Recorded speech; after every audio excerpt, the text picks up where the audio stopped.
We visited Great Salt Lake State Park near Salt Lake City, Utah in the spring of 2014. If you would like to get notices when I post again, be sure to subscribe right here. Just click on that button. This is Great Salt Lake today as it looks. But you need to understand all this white area is the old seabed, and it used to be much larger than it is now, and in fact we're in a drought, so the brown area at the top is not lake. We're going to visit the southern end with the Great Salt Lake State Park. This park was established in 1978 and has about 146,000 visitors a year come to look at it. It's mainly a marina and where you can look over and see the Great Salt Lake. The Great Salt Lake is 4,200 feet above sea level, and it's the largest natural lake west of the Mississippi River.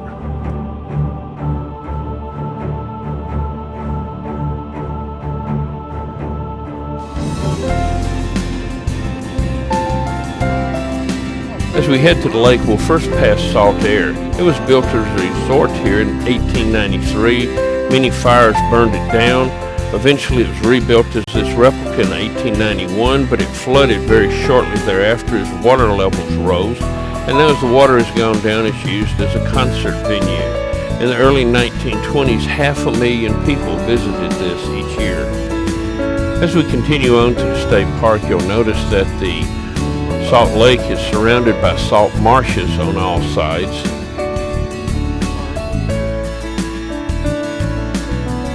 As we arrive at the state park, you'll notice that the mountains are covered by clouds today, and we'll be visiting the marina first.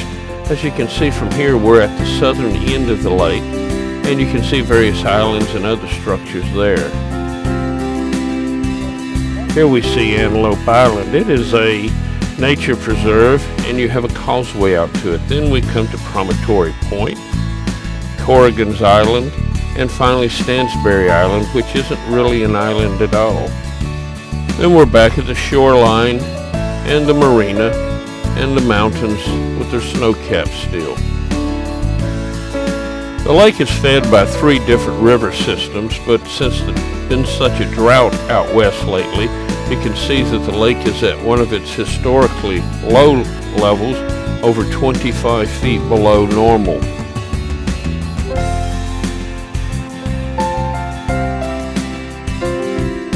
This is the largest remnant of Lake Bonneville that covered a huge area out west, including the Bonneville Salt Flats. It's the largest lake west of the Mississippi River, and in places is over 35 feet deep. Its salt content is 25% compared to 33% for the Dead Sea and 3.5% for the ocean, and its salt has commercial usage. There is life in this salt water as opposed to the Dead Sea, and brine shrimp are used commercially.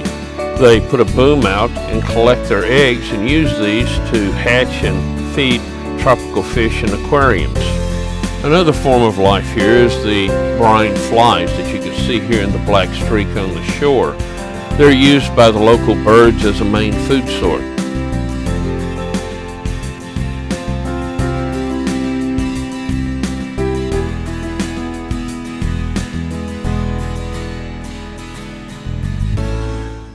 And this brings us to the end of this video.